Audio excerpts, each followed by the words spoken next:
Bienvenue dans ce nouveau match de légende. À ma gauche, adulé par des milliers de fans dans le monde entier, on ne le présente plus. J'ai l'honneur d'accueillir Ridge Reader. À ma droite, son challenger moins connu du grand public, Mr. Ridge Reader. Voici un texte à étudier. Étudiez-le à fond et que le meilleur gagne. Sans surprise, Ridge Reader utilise sa technique habituelle. Il lit le texte une fois, puis relit le texte une deuxième fois. Et que fait Mr. Ridge Reader? Il lit le texte aussi une fois et... oh! Il jette le texte et il écrit un maximum de choses dont il se souvient. Ah ah, intéressant! Stop! Le temps d'étude est fini. Qu'ont-ils appris? Qu'ont-ils retenu? C'est parti pour le premier round. Les paris sont ouverts. Après 5 minutes, qui a retenu le plus d'informations du texte à étudier?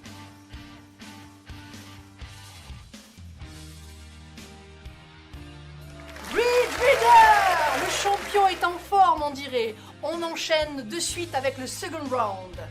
Et les paris sont ouverts. Après 2 jours, qui a retenu le plus d'informations du texte à étudier?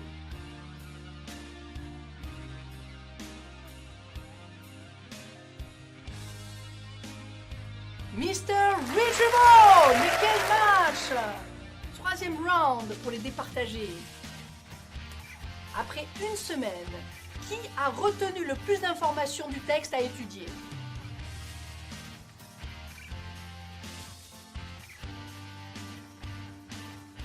And again! Mr. Retrieval! Mais c'est exceptionnel! Le challenger Mr. Retrieval gagne ce match d'anthologie! Interrogeons maintenant un coach du Kick Learning Camp pour mieux comprendre cette victoire et décortiquer ce combat extraordinaire. Coach, pouvez-vous nous commenter ce match d'anthologie? Pour commencer, je voudrais vous poser une question. Est-ce que ça vous est déjà arrivé d'avoir tout compris en lisant votre cours, puis d'être incapable de vous en rappeler la semaine suivante? Vous étiez alors dans le même cas que Reader. Vous étiez dans une posture dite passive. Et que se passe-t-il dans votre cerveau lorsque vous êtes dans une posture passive? En fait, pas grand-chose. N'oubliez pas qu'apprendre, c'est traiter l'information. C'est-à-dire notamment faire entrer l'information dans son cerveau, mais surtout faire l'effort de ressortir cette information de votre cerveau à votre esprit. En lisant passivement votre texte, vous faites entrer l'information, mais vous ne faites pas vraiment l'effort de la ressortir, de la traiter. Autrement dit, vous n'apprenez pas vraiment. Alors si l'examen a lieu un jour après votre lecture, un peu comme le premier round de ce match, ça peut marcher, vous pouvez avoir retenu quelques informations sur le court terme, mais quelques jours plus tard, c'est le néant. Lire, relire, re-relire un texte de manière passive, c'est une des pratiques les plus courantes des apprenants pour apprendre, et pourtant une des pratiques les moins efficaces. C'est quand même dommage d'avoir perdu votre temps, surtout quand on voit qu'avec une durée d'entraînement égale, Mr. Retrieval obtient des résultats bien meilleurs. Donc la technique de Mr. Retrieval est la recette magique pour apprendre sur le long terme? C'est en effet une stratégie très puissante qui va vous faire changer de posture. Vous allez passer d'une posture passive à une posture active. Et que se passe-t-il dans votre cerveau à ce moment-là? Répondez d'abord à cette question.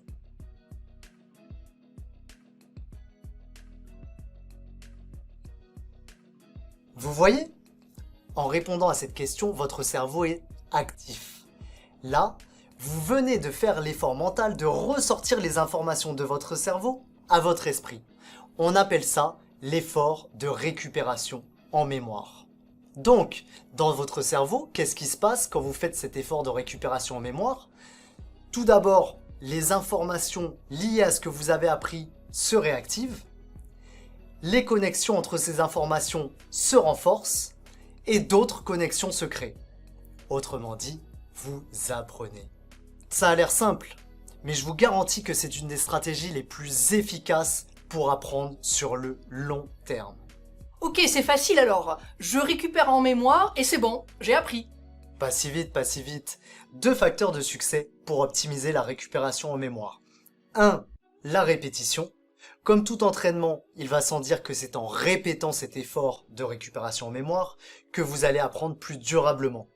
Après la première récupération en mémoire, les informations apprises se réactivent, des connexions se créent, se renforcent, mais c'est encore fragile. Vous faites cet effort de récupération en mémoire une deuxième fois, les informations apprises se réactivent plus rapidement, les connexions se renforcent davantage, etc., etc. Plus ces connexions sont fortes, sont riches, plus vous apprenez durablement. Deuxième facteur de succès, la rétroaction. Après avoir récupéré en mémoire, vérifiez tout de suite si vous avez juste ou faux. Vous validez ou vous corrigez votre réponse et surtout vous évitez de laisser traîner une erreur. Mais concrètement, est-ce qu'il y a des techniques spécifiques de récupération en mémoire pour que les spectateurs qui nous regardent comprennent? Bien sûr, il en existe plusieurs qui mettront systématiquement Rereader KO. Par exemple, le fait de se tester et de répondre à des questions.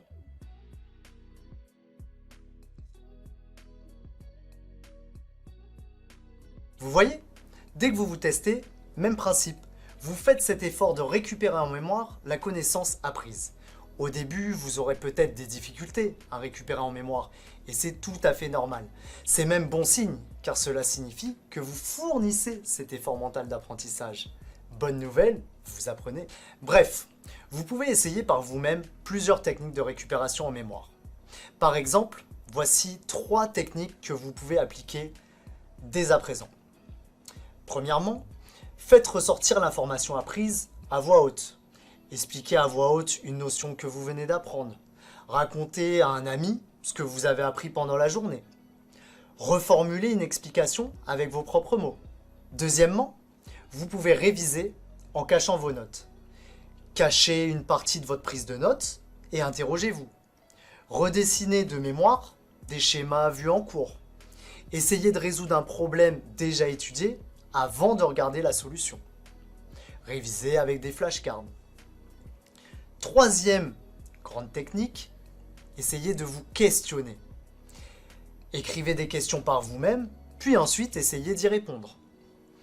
À la fin d'un cours, questionnez-vous sur les points les plus importants à retenir de ce cours. Répondez à des quiz régulièrement. Pour chacune de ces techniques, vous allez faire cet effort de récupération en mémoire, donc vous allez apprendre. Des flashcards, vous dites? Je ne vais pas vous donner toutes les techniques secrètes de Mr. Retrieval maintenant. Vous en saurez plus en continuant votre entraînement. Merci coach. Il n'y a plus qu'à s'entraîner alors.